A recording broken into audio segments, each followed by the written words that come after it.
negarawan yang lahir dari tradisi pesantren namun mampu menembus forum-forum keilmuan dunia. Lahir di ujung Bone, Sulawesi Selatan, beliau tumbuh dalam lingkungan religius yang membentuk karakter kepemimpinannya. Sederhana, berintegritas, dan penuh hikmah. Sebagai seorang cendekiawan muslim, Kiai Haji Nasaruddin dikenal luas karena pemikirannya yang moderat, inklusif, dan membangun jembatan antar peradaban. Gelar doktor yang diraihnya di bidang tafsir Al-Quran hanya salah satu dari sekian banyak bukti kapasitas akademiknya. Beliau juga aktif di berbagai forum internasional menjadi juru bicara Islam rahmatan lil alamin di tengah masyarakat global. Kepemimpinannya di berbagai lembaga strategis termasuk sebagai Imam Besar Masjid Istiqlal hingga saat ini beliau menjabat sebagai Menteri Agama Republik Indonesia menunjukkan bahwa beliau adalah tokoh yang tidak hanya mumpuni secara keilmuan tetapi juga tangguh dalam birokrasi dan diplomasi. Maka dengan visi yang kuat dan semangat pengabdian yang tinggi, Kiai Haji Nasaruddin Umar terus menghadirkan wajah Islam yang damai, modern, dan membumi, menjadikan Kementerian Agama Republik Indonesia sebagai garda terdepan dalam menjaga kerukunan, keadilan, dan kemajuan umat.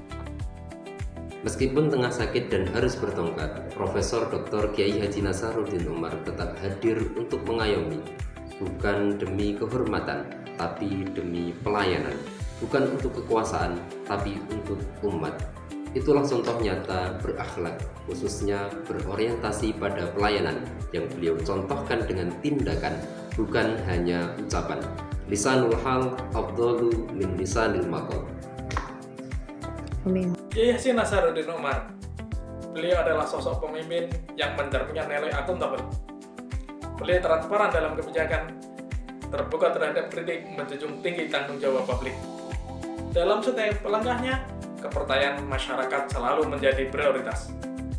Akuntabilitas beliau bukan hanya sebagai kewajiban, tapi komitmen moral sebagai pelayan umat dan bangsa.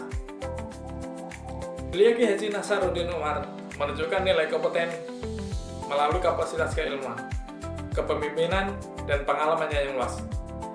Ia mampu menyusun kebijakan yang bijak dan solutif, menjawab tantangan zaman dengan wawasan yang luas dan kepekaan sosial.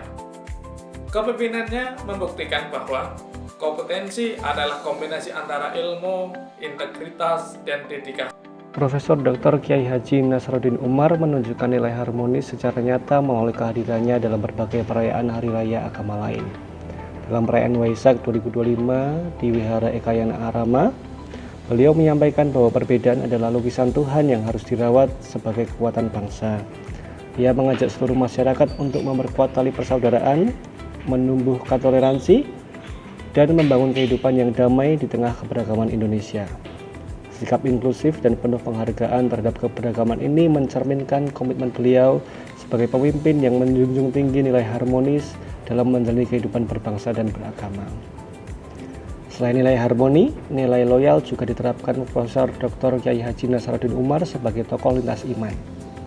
Nasaruddin Umar kerap menjadi jembatan komunikasi antara kelompok yang berbeda pandangan, menciptakan suasana damai dan saling menghargai di tengah keberagaman Indonesia. Kesetiaannya terhadap bangsa dan negara tercermin dari komitmennya menjaga persatuan melalui pendekatan spiritual dan kebudayaan. Dengan keteladanan tersebut, Nasaruddin Umar bukan hanya menjadi pemimpin birokrasi, tetapi juga penjaga moral kebangsaan yang setia dan penuh kasih. Bapak Kiai Haji Nasaruddin Umar menerapkan nilai adaptif yang tergambar dalam moderasi beragama yang digaungkannya, di mana hal tersebut sebagai bentuk toleransi antar umat beragama. Serta beliau juga mengimplementasikan gagasan teologi sebagai bentuk nyata dalam hal menjaga lingkungan. Salah satu kontribusi beliau yaitu adalah melakukan peletakan batu pertama pada pembangunan gedung pusat layanan STABN Sriwijaya, yaitu layanan informasi Sekolah Tinggi Agama Buddha. Maka ini menunjukkan bahwasanya ada semangat kolaboratif dalam menjalankan tugasnya. Maka beliau bekerja sama dengan berbagai lembaga keagamaan dan masyarakat untuk meningkatkan pelayanan keagamaan secara sinergi dan responsif dengan tujuan untuk menjadikan umat yang lebih kolaboratif dan lebih